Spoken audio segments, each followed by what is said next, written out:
Hello everyone, welcome back to another episode of the Devlog. In this episode, we'll be finally working on making the map for the game. So I'm using a service called GeoPipe, which allows you to download real-world cities. In this case, I downloaded New York City, and then I worked on implementing that into the game. First, I added some nav mesh to make sure the agents work for like the crawlers, and I also added some boxes and the player so they can start moving. I found that the sizing was a bit off, so I changed that by a bit and got around with the lighting.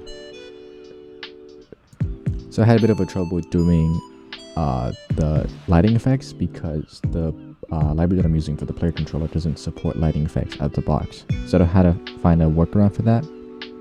I'm using Unity Engine's URP to make this available on most devices.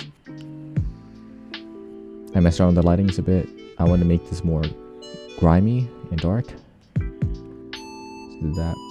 I also changed the background so it's night instead of a day, which I think adds to the atmosphere. I know that the player will be wandering around a lot, so what I implemented for that is a giant wall where the player can't pass after a certain point. And the player's vision will be limited by a fog effect. So it seemed like the city's endless, it's just you hit a barrier, but in fact it's, you can only render so much. Now this does raise the question some performance issues, and I'm just hoping that Unity's occlusion system will be able to take care of that.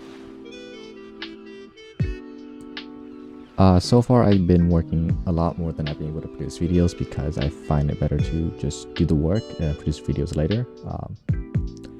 But I did have some work after this, so expect a couple of videos soon. The last thing I did was mess around with the textures because while GeoPipe does have high quality models, the textures are a little bit lacking. So I messed around with it a bit, but I decided that the original texture was okay.